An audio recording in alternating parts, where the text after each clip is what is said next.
Welcome friends, मैं पूनम आज आपके लिए लेके आई हूँ linear equation in two variable का प्रैक्टिस सेट नंबर 1.1। 1.1 मतलब हम पहले फर्स्ट क्वेश्चन आज सीखेंगे। फर्स्ट क्वेश्चन हमें एक्टिविटी के रूप में दिया हुआ है। एक्टिविटी हमारे लिए बहुत इम्पोर्टेंट है क्योंकि फाइनल एग्जाम में हमारे यहाँ 6 मार्क्स की एक्टिविटी होती है। अलग से एक क्वेश्चन आता है एक्टिविटी का, लेकिन क्या होता है बच्चों को अगर क्वेश्चन दिया तो क्वेश्चन सॉल्व करना आता है, लेकिन एक्टिविटी अगर उनको दी गई तो एक्टिविटी उन्हें सॉल्व करनी नहीं आती। तो हम इजी वे से एक्टिविटी सॉल्व करना सीखेंगे। ओके बच्चों, तो फिर हम क्या देखेंगे, अभी देखो क्या है, complete the following activity to solve the simultaneous equation. Two equation हमें दिए हुए हैं 5x + 3y = 9। उसे उन्होंने इक्वेशन नंबर फर्स्ट कहा है। 2x - 3y = 12 उसे इक्वेशन नंबर सेकेंड कहा गया है। देखो यहाँ पे क्या लिखा है, let's add equation first and second. ये सब कुछ आपको दिया हुआ होगा क्योंकि हमें एक्टिविटी सॉल्व करनी है, तो ये सब हमें दिया हुआ होगा क्वेश्चन पेपर में। हमें सिर्फ रीड करना है और क्या करना है, ये सिर्फ दिमाग चलाना है हमारा। तो फिर क्या है, add equation first and second. First and second equation की हमें क्या करनी है, एडिशन करनी है। देखो बच्चा, हमने पहले भी लास्ट लेक्चर में सीखा था, अगर 2 इक्वेशन में यहाँ पे प्लस होगा, यहाँ पे माइनस होगा और यहाँ पे सेम वैल्यू होगी तो वो क्या हो जाएगी, कट हो जाएगी। लेकिन हमें एक्टिविटी में ये दिया हुआ नहीं होगा, हमें वो खुद से माइंड में लाना पड़ता है। क्या है, +3y - 3y यहाँ से क्या हो जाएगा, कट हो जाएगा। अब बचा क्या, 5x एंड 2x। 5x और 2x एंड इनकी एडिशन की तो यहाँ पे हमें एक बॉक्स दिया गया है, वहाँ पे सिर्फ 7 लिखना है। क्यों, क्योंकि यहाँ पे तो x ऑलरेडी दिया गया है, x ऑलरेडी है, इसलिए हमें यहाँ पे 7x नहीं, सिर्फ क्या लिखना है, 7 लिखना है। ओके, अब 9 + 12, 9 और 12 की भी क्या करनी है, हमें एडिशन करनी है। 9 + 12 कितना आता है, 9, 10, 11 और 1 + 1 2। तो 9 + 12 कितना आया हमारा, 21। एक दूसरा ब्रैकेट भी हमारा क्या हो गया, दूसरा बॉक्स भी हमारा कंप्लीट हो गया। अब आगे की प्रोसीजर ये है, हमारे यहाँ सिर्फ दिया हुआ है x = ऊपर एक बॉक्स है और नीचे एक बॉक्स है। यहाँ पे स्टूडेंट आप कंफ्यूज हो सकते हो कि कैसे करेंगे आप। देखो हमारे यहाँ पे क्या दिया हुआ है, 7x, मैं यहाँ पे लिखती हूँ 7x = 21। ऐसा हमारा आंसर आया हुआ है। बच्चों यहाँ पे 7 है, वो मल्टीप्लीकेशन में है, यहाँ पे जाने के बाद वो क्या होगा, डिवाइड होगा, इसीलिए ऐसा आएगा x = 21/7। इसका मतलब ये है कि ऊपर के बॉक्स में हमें 21 लिखने हैं और नीचे के बॉक्स में हमें 7 लिखते हैं। बहुत बच्चों को समझ में नहीं आता, यहाँ पे तो 7x है और 21 है, ये 7 और 21 गया कहाँ पे, इस यहाँ पे x कैसे दिया हुआ है। तो बच्चों ये x ऐसे निकाला जा सकता है, लेकिन हमें वो एक्टिविटी में दिया गया नहीं होता है, हमें माइंड में या खुद से करना पड़ता है। ठीक है बच्चों, अब क्या है, x = 21 / 7।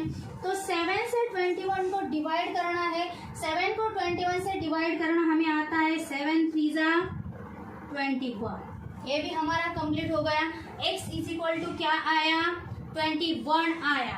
ओके, तो फिर हमें यहाँ पे क्या दिया हुआ है, +x = 3 इन इक्वेशन फर्स्ट। देखो कुछ बच्चों को अगर समझ में नहीं आया कि हमारा क्या हो रहा है, करेक्ट कर रहे हैं हम या नहीं कर रहे हैं, तो यहाँ पे देखो हमें दिया हुआ है x = 3। आपको यहाँ से देखना है, यहाँ पर देखना है x = 3 आया है, हमारा भी यहाँ पे x = 3 आया है। अगर यहाँ पे x = 3 नहीं आता और यहाँ पे उन्होंने दिया हुआ है x = 3, तो हमें समझ जाना चाहिए कि हमने कुछ तो गड़बड़ की है। अगर सही से आया तो कोई बात नहीं, लेकिन अगर ये दोनों सेम नहीं आए तो हमें क्या समझ जाना चाहिए कि हमसे कुछ तो गड़बड़ हो गई है। ओके, तो फिर यहाँ पे क्या है, देखो इक्वेशन नंबर फर्स्ट में पुट किया है 5x + 3y = 9। ये इक्वेशन यहाँ पे दिया हुआ है, x = 3 लिखना है हमें। इसका मतलब है कि हमें इस बॉक्स में क्या लिखना है, 3 लिखना है। अब देखो यहाँ पे डायरेक्टली दिया हुआ है उन्होंने 3y = 9 और ब्रैकेट, यहाँ पर भी बच्चे कंफ्यूज हो जाते कि अरे ये तो क्या हो गया, ऊपर का अलग है नीचे का अलग है, हम क्या करेंगे।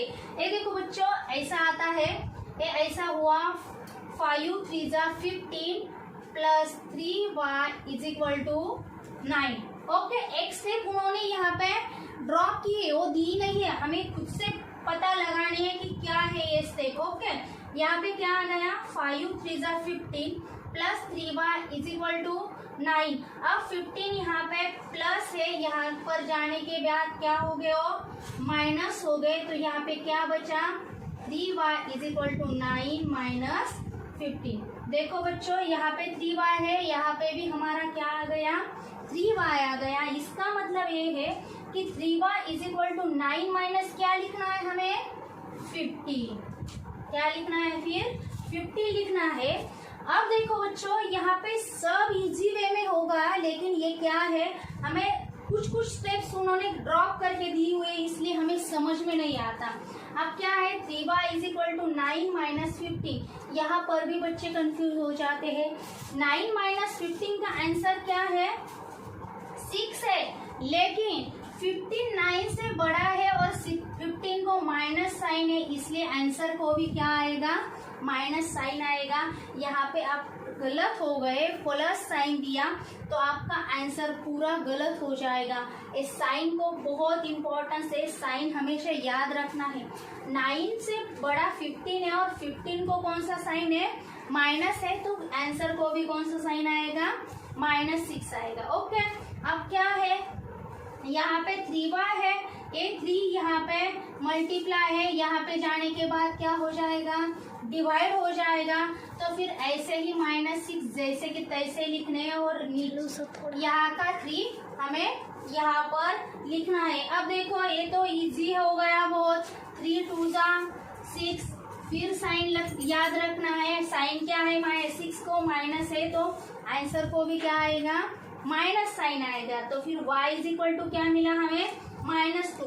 देखो बच्चों हमने यहाँ तक सब कुछ बहुत अच्छे से किया है, लेकिन नीचे फिर भी 2 बॉक्स दिए हुए हैं, वो क्या है सॉल्यूशन इज x y = हमारा क्या आंसर आया है वो हमें लिखना है। x = क्या आया है हमारा 3 है, हम वहाँ पे लिखेंगे 3 और यहाँ पे y = -2 आया है, तो y = -2 लिखना है। यहाँ पर भी बच्चों ध्यान रखो, अगर आपने 3 की जगह -2 लिखा और -2 की जगह 3 लिखा तो ये भी आपका गलत हो जाएगा, क्योंकि उन्होंने दिया है x और y, तो आपको भी वैल्यू x पहले की और y की बाद में ही लिखनी है।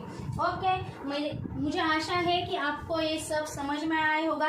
नेक्स्ट लेक्चर में हम प्रैक्टिस सेट नंबर 1.1 का क्वेश्चन नंबर 2 सॉल्व करेंगे। आशा है आपको ये क्वेश्चन समझ में आया होगा अच्छी तरह से। अगर आपको मेरा चैनल अच्छा लगा, मेरे वीडियो अच्छे लगे तो लाइक करो, शेयर करो और सब्सक्राइब करो। Thank you.